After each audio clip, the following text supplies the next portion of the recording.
I knew something was wrong before I even made it to my truck. At first, I thought it was just the way the morning sun was reflecting off the wheel, but then I got closer and saw it sitting there like some kind of giant yellow parasite clamped around my front tire. I actually stopped walking and stared for a second because my brain couldn't process what I was looking at. Then I saw the red tag hanging from it, blowing in the humid Georgia breeze, and that's when I realized somebody had booted my truck. Not on a public road, not in a shopping center parking lot, not outside some apartment complex. They had booted my truck while it was parked on my own land. Looking back now, that stupid yellow boot ended up destroying an entire enforcement contract and exposing a problem that had been growing inside our neighborhood for years. But standing there that morning, all I felt was confusion. My name is Ethan Walker, and I live on a corner lot outside Kennesaw, Georgia. It's nothing fancy. Just a brick ranch house sitting on a little over an acre with a couple of old oak trees and a gravel turnaround beside the property. The gravel area has been there since the house was built back in the early 80s. Every survey, every county record, every deed associated with the property shows the exact same thing. That gravel turnout belongs to my lot. It isn't HOA property. It isn't common area. It isn't part of the neighborhood road system. It's mine. For years, I parked my silver Tacoma there without a single issue. Delivery drivers used it. Family members parked there during cookouts. Contractors parked there when we replaced the roof. Nobody ever questioned it because there was nothing to question. Then one Tuesday morning, everything changed. The air was already heavy with summer humidity. Cicadas screamed from the trees. Across the street, I could hear sprinklers ticking back and forth across a freshly cut lawn. I had a meeting scheduled later that morning and was halfway through my first cup of coffee when I grabbed my keys and headed outside. The moment I saw that yellow boot, I knew my plans for the day were gone. I walked around the truck, twice hoping somehow I'd misunderstood what I was seeing. Then I crouched beside the wheel. The metal was already hot from the sun. Attached to it was a bright red notice that read unauthorized parking. HOA security enforcement. Release fee $275. I laughed, not because it was funny, but because sometimes something is so ridiculous your brain refuses to treat it like a real problem. Then I noticed a folded invoice tucked under the windshield wiper. That was when my stomach dropped. Issued by Southern Shield Community Services under contract with Cedar Creek Estates, HOA. I read it again, then a third time. The HOA wasn't claiming my truck was violating a rule. They were claiming authority over land they didn't own. My wife, Rachel, stepped outside, carrying her coffee, and immediately noticed my expression. She looked at me, looked at the truck, then looked back at me. Tell me that's not real. I wish I could, I said. She stared at the boot for several seconds. They're kidding, right? Apparently not. She shook her head slowly. Wow, somebody's about to have a really bad week. At the time, I didn't realize how accurate that prediction would become. The first thing I did was call the number listed on the notice. A man answered after 3 rings, sounding completely uninterested in the conversation. I explained who I was and where my vehicle was located. Before I even finished, he interrupted me. The vehicle was immobilized due to a parking violation. I took a breath. The vehicle is parked on private property. All neighborhood roads and adjacent parking areas fall under enforcement authority. I glanced around my yard, my mailbox, my porch, my truck, then back at the phone. This isn't a neighborhood road. It's my property. There was a pause. Then he said something that stuck with me for weeks afterward. If you want the boot removed, pay the fee. Then he hung up, just like that. No discussion, no investigation, no interest in whether they were right or wrong. They had decided they were in charge and expected everyone else to fall in line. Standing there in my driveway, listening to the disconnected call tone, I felt something change. I wasn't angry yet. Honestly, I was curious. Because people only act with that kind of confidence when nobody has challenged them for a long time. I walked back into the house, set my keys on the counter, and headed straight for the garage. My father spent nearly 3 decades working as a surveyor, and growing up around him taught me one lesson that never failed. When property disputes start, opinions don't matter, paperwork does. By noon, I had old survey maps spread across my workbench, deed records stacked beside them, and county documents covering half the garage. What began as an annoying morning inconvenience was quickly turning into something much bigger, because the deeper I dug into the history of that gravel turnout, the more I started to suspect that my truck wasn't the first thing this company had put their hands on without permission. By lunchtime, my garage looked like a detective's office from an old movie. Survey maps covered the workbench. Property records were spread across folding tables. Old closing documents sat in stacks on the floor. Rachel stepped inside carrying a glass of sweet tea, took one look around, and started laughing. "Oh," she said, "you've entered paperwork mode." I looked up from a survey drawing. "Somebody touched my truck." She nodded. "Fair point. The thing about property disputes is that emotions don't matter much. People can argue for hours about what they think is true, but eventually the records decide who's right. My father taught me that when I was a kid. He spent most of his career walking property lines, reading plats, and settling arguments between neighbors who swore a fence or driveway belonged somewhere it didn't. One thing he always said stuck with me. He'd tell people, "The land doesn't care about your opinion." Sitting there looking through decades of records, I could practically hear him saying it again. The original plat map was crystal clear. The gravel turnaround sat entirely within my property boundary. The county survey completed when I purchased the house showed exactly the same thing. Every document agreed. There wasn't even a gray area. The HOA boundary ended several feet before my gravel turnout began.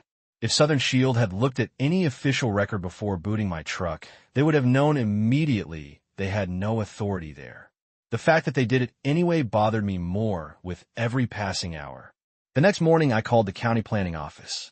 After being transferred twice, I ended up speaking with a planner named Denise Carter. She sounded friendly enough, but I could tell she thought this would be another routine question. Then I explained what happened. Her tone changed almost immediately. She asked for my parcel number. I gave it to her. Then there was silence except for keyboard clicks. 30 seconds passed. Then another 30. Finally, she said something that made me sit up straight. "Well, that's interesting. Nobody wants to hear a government employee say those words while reviewing property records. Interesting good or interesting bad?" I asked. She chuckled. "Interesting as in I don't understand why an HOA contractor thinks they have authority over that location." That was the first time someone outside my family confirmed I wasn't crazy. Denise spent several more minutes checking maps before giving me the answer I had hoped for. "Mr. Walker, according to county records, your gravel turnout is not part of HOA property, HOA infrastructure, or HOA maintained land. Their enforcement authority stops at the asphalt roadway." I leaned back in my chair and smiled. "So they shouldn't have touched my truck?" "No, sir. They should not have." Then she offered something even better. She emailed me written confirmation.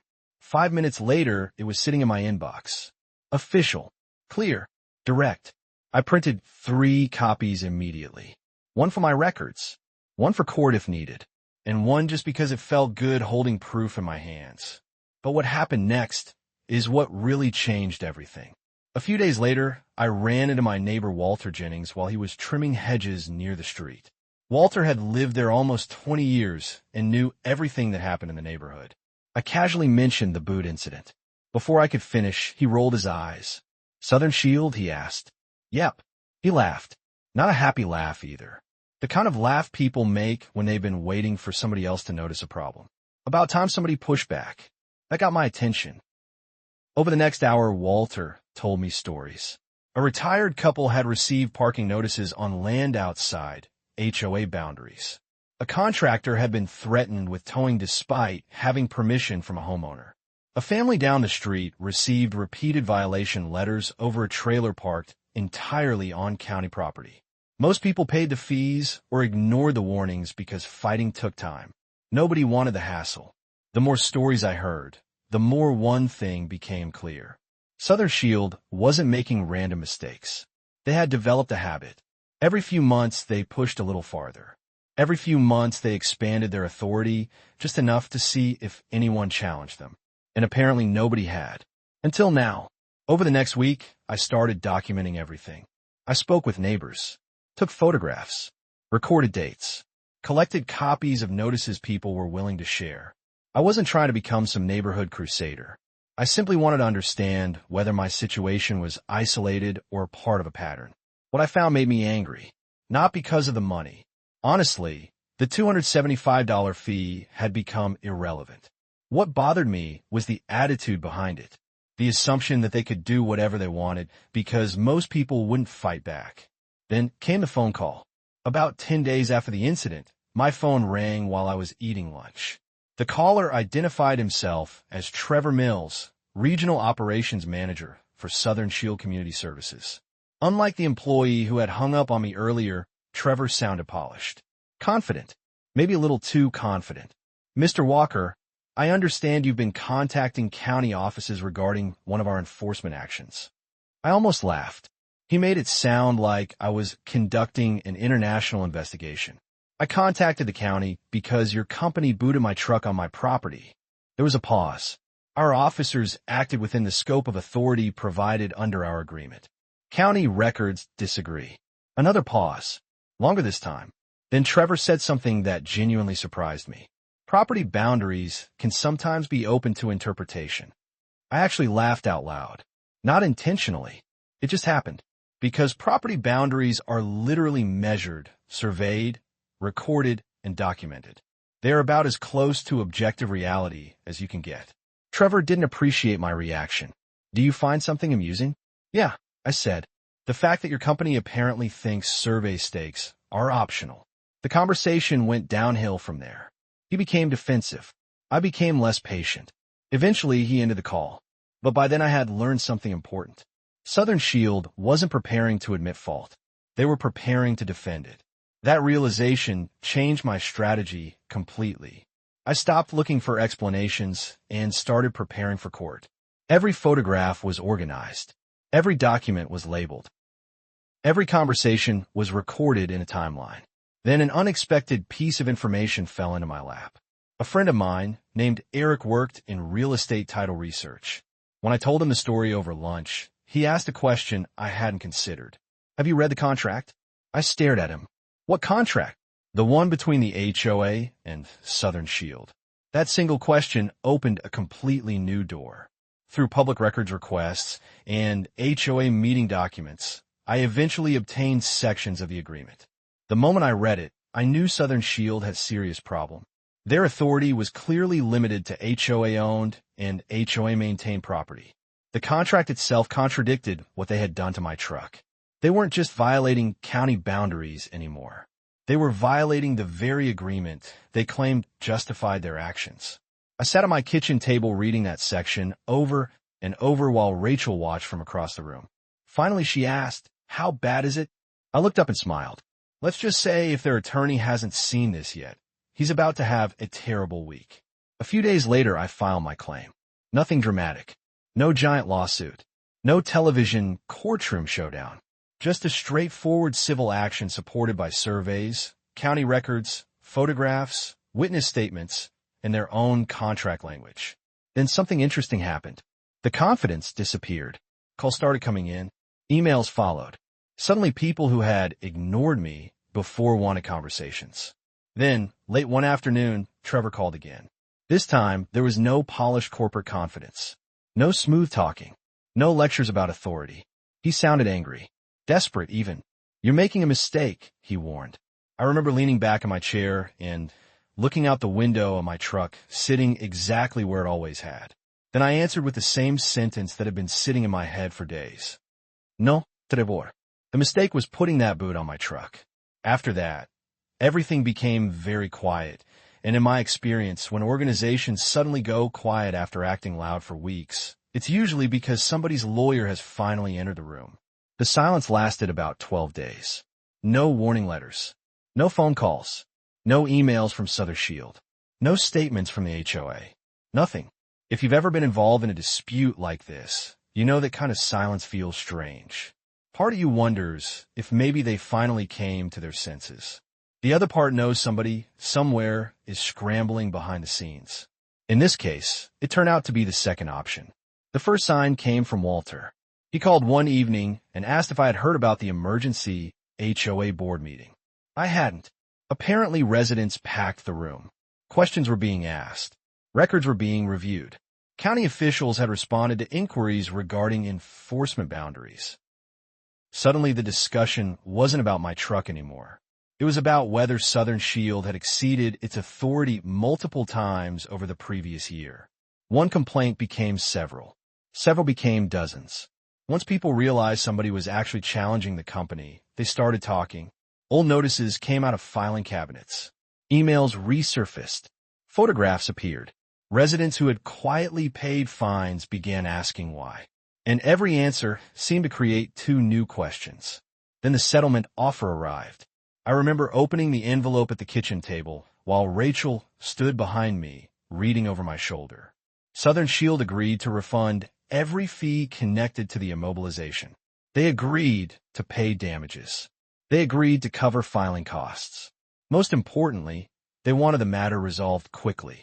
Very quickly. I read the offer twice before handing it to Rachel. "Well," she asked. "They're scared." She smiled. "Good." What happened next surprised even me. About a week after the settlement was finalized, Willow Creek Estates officially terminated Southern Shield's contract. Just like that. 18 months of aggressive enforcement disappeared almost overnight. The yellow boots vanished from the neighborhood. The patrol vehicles stopped showing up. The warning notices stopped appearing on windshields. It was as if someone flipped a switch and an entire operation simply ceased to exist. A few days later, an HOA board member delivered a letter to my mailbox. It wasn't exactly an apology, but it was close enough that everyone understood what it meant. The board acknowledged concerns regarding enforcement practices and confirmed future contractors would be required to operate within clearly defined jurisdictional limits. Corporate language has a funny way of saying, "Yeah, we messed up."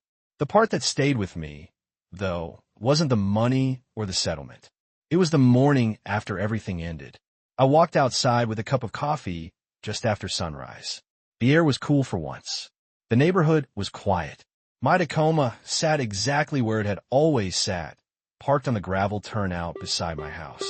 No board, no warning tag, no threats, just my truck on my property, the way it should have been from the beginning. I stood there for a minute thinking about how easily the whole thing could have gone differently. Most people are busy. Most people don't have time to dig through records, call county offices, read contracts, and file claims. That's exactly why organizations sometimes get comfortable pushing limits. They count on frustration. They count on inconvenience. They count on people deciding it's easier to pay than fight. This time they bet on the wrong homeowner. Looking back, I don't think the biggest lesson was about HOAs or contractors. It was about accountability. Authority only works when it's tied to responsibility. The moment people start believing they can exercise power without consequences, problems begin. Sometimes all it takes is one person asking a simple question. Do you actually have the right to do this? In my case, that question unraveled an entire contract. But here's the part ones still think about today. Some of my neighbors believed I should have accepted the settlement and moved on quietly. Others thought I should have pushed further and tried to expose every questionable action Southern Shield ever took. Even now, people disagree about where the line should be. So I'm curious what you think. If a company came onto your property and acted as though they had authority they didn't actually possess, would you have fought it the way I did, or would you have paid a fee and moved on with your life? Let me know down in the comments. And if you've ever dealt with an HOA, a contractor, or any organization that thought rules applied differently to them than everyone else, share your story. I read every comment, and some of the best stories end up inspiring future videos.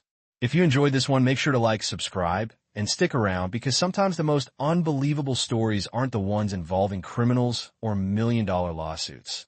They're the ones that start with a perfectly ordinary morning and one very bad decision.